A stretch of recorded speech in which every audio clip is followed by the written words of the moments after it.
Mes chères ambassadrices, bonjour, bonjour. J'espère que tu vas bien. Je t'emmène à la plage aujourd'hui. Je pense que tu dois entendre les bruits des vagues, le vent. Le thème que je vais aborder aujourd'hui a un lien direct avec cette émotion positive, la plus pure, la plus forte en termes de taux vibratoire au monde. Je te laisse deviner. D'après toi, quelle est cette émotion positive qui est capable de réparer un tas de problèmes dans nos vies? Je suis sûr que tu sais.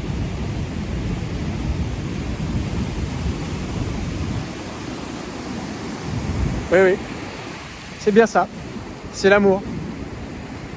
C'est l'amour qui a la meilleure fréquence qui soit pour guérir tous nos maux. Le problème de l'amour, c'est que peu de personnes savent véritablement le vivre et le ressentir. C'est ce qui fait que souvent on s'approche de ce qu'est l'amour. On pense en être au seuil et en réalité, ce n'est pas cela. Je t'avais parlé dans une vidéo précédente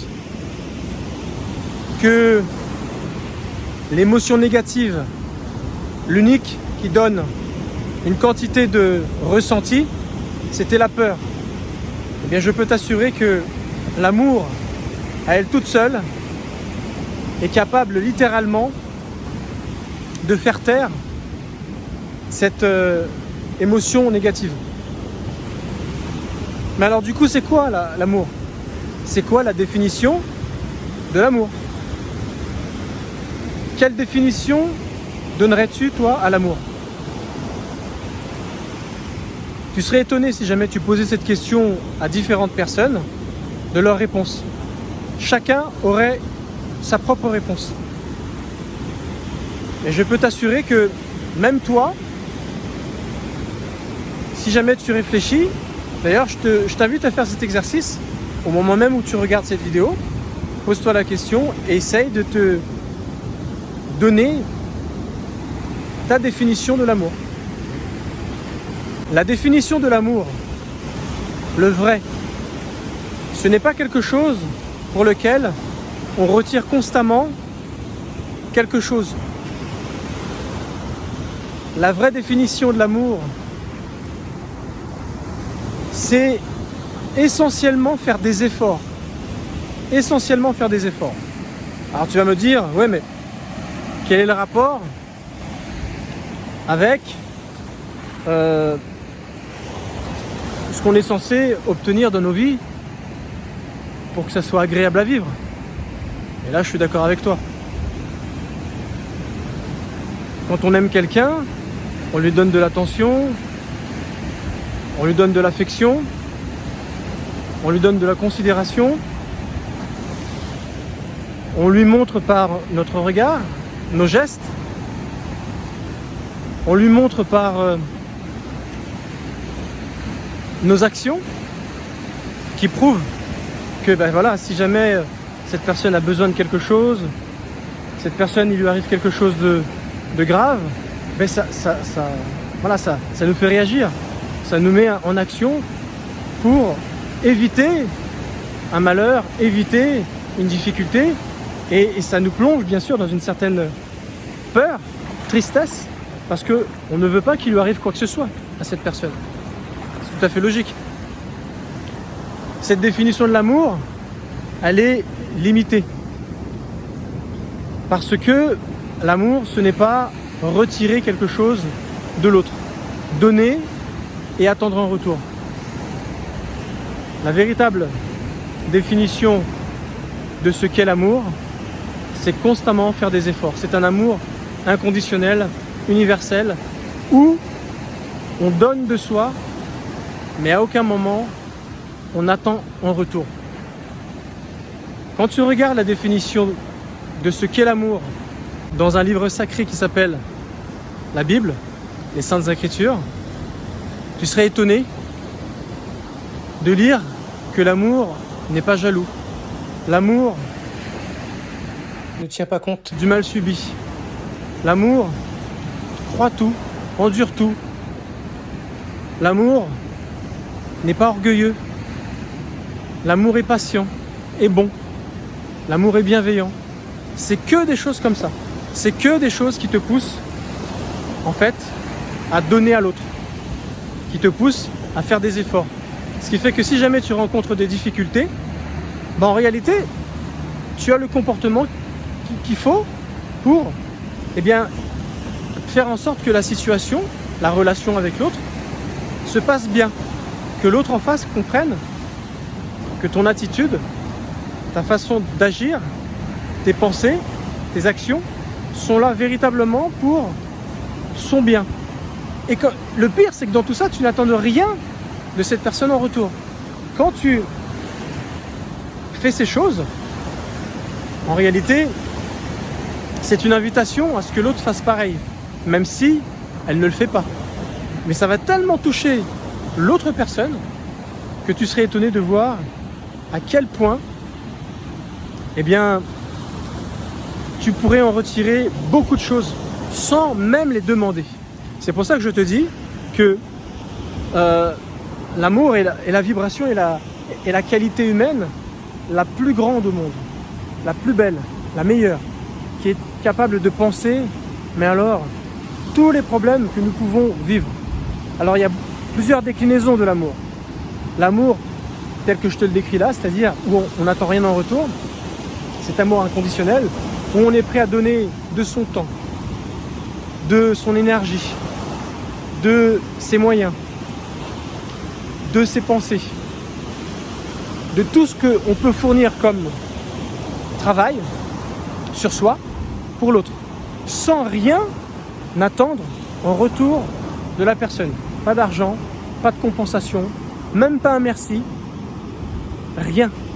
Et quand tu le fais, tu te nourris tellement à un taux vibratoire tellement fort, mais que tu te fais du bien à toi en fait. C'est ça qu'il faut te dire.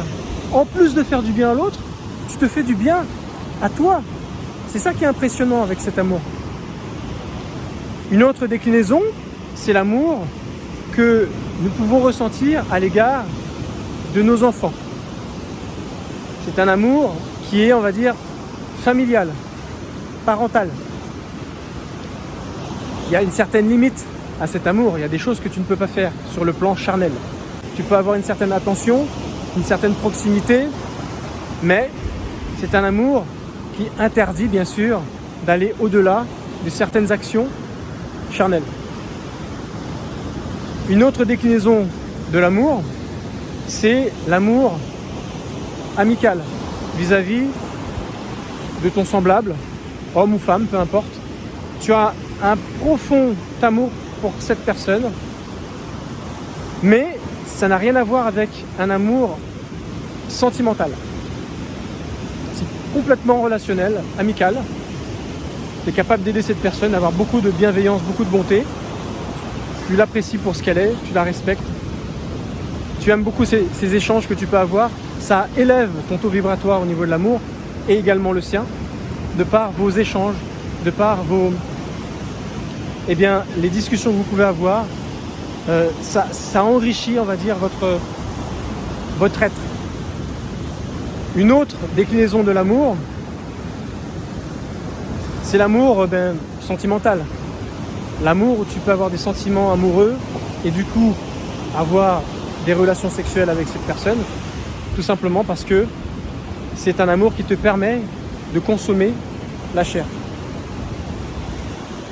Et donc souvent, c'est ces personnes avec qui on a tendance à vouloir faire sa vie, à vouloir fonder une famille, etc., etc. Parmi tous ces amours que je viens de te citer, ils sont tous bien. Mais bien sûr, il y a des déclinaisons. Parce que, comme tu l'as vu, je suis parti du plus spirituel au plus charnel. Du plus spirituel au plus charnel. Et j'ai même envie de te dire que l'amour familial parental est juste avant l'amour Eros, l'amour sentimental.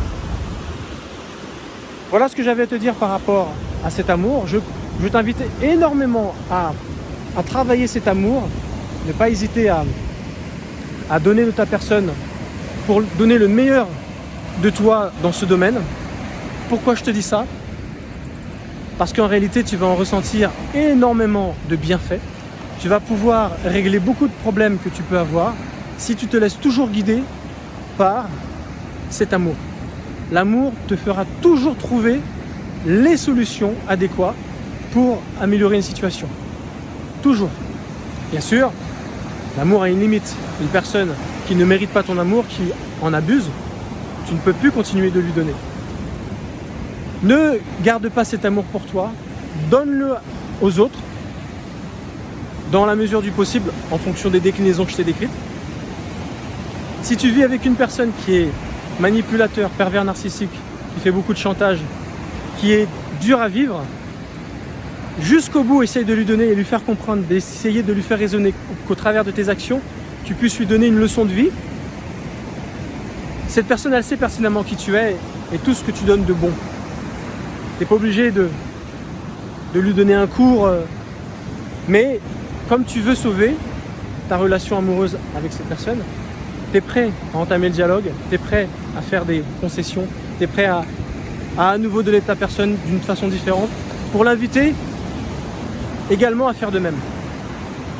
C'est ce qu'on appelle les compromissions et ce désir de vouloir sauver son couple, son ménage, des choses qui sont, on va dire, légitimes. Fais-le vraiment. Quand tu auras fait cela, je peux t'assurer que toi, tu te sentiras bien. Et si après cela, tu estimes que tu ne peux pas aller plus loin, protège-toi. Parce que bien sûr, l'amour a une limite si une personne commence à être méchante avec toi, dure.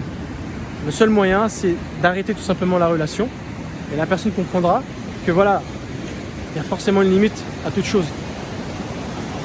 Merci de m'avoir écouté. J'aimerais finir en te disant que cet amour est vraiment à donner à l'autre. Parce que si jamais tu le gardes pour toi, eh bien c'est de l'égoïsme. Même pire, du narcissisme. Et tu comprends mieux pour quelles raisons les pervers narcissiques ne savent pas aimer, parce que cet amour que tu leur donnes, ils le veulent que pour eux. Et l'amour que eux ont, ils sont incapables de le faire vivre tel que je te l'ai décrit là. Non, eux sont là juste pour obtenir. Dans leur phase de séduction, ils ont été capables de donner beaucoup de choses, mais c'était juste pour te posséder. Après, une fois qu'ils se sont arrangés et ils ont la garantie qu'ils t'ont eu, ils arrêtent de faire ces efforts parce que tout simplement, eh bien, ce n'est pas eux. Si tu es sensible, hypersensible, empathe, doté de beaucoup de compassion, si tu fais partie de ces personnes qui ont une grande intelligence émotionnelle, on en a tous, mais ceux qui en ont une plus grande que la normale, généralement ce sont des personnes qui connaissent leurs propres émotions, ce qu'ils ressentent, ce dont ils ont besoin en termes de ressenti pour avancer. Ils savent également comprendre le ressenti des autres, mettre une note ou un nom sur ce qu'ils ressentent, leur donner ce dont ils ont besoin et les aider à avancer. Si tu es ce type de personne, c'est tout à fait normal que tu sois une victime de pervers narcissiques parce que justement tu as une très grande capacité d'avoir un amour qu'on appelle l'intelligence du cœur. Et c'est ça qui fait que tu attires énormément ces personnes. Au-delà du fait d'avoir peut-être été abusé, d'avoir manqué d'amour d'un de tes parents et d'être en carence affective parce que tu n'es pas sevré sur le plan affectif. Et du coup, tu as tendance à attendre beaucoup de l'autre dans la relation. C'est ce qui fait que tu tombes sur des pervers, des abuseurs, des profiteurs. Voilà, j'en ai cette fois-ci vraiment terminé. Je te remercie de m'avoir suivi. Tu vois, le soleil, il pète beaucoup. J'ai du mal à garder les yeux ouverts. Mais bon, je pense que ça donnera quelque chose de positif une fois que je vais mettre tout ça sur pied quand je vais monter la vidéo. Merci encore, à très bientôt et reste en amour. Ciao.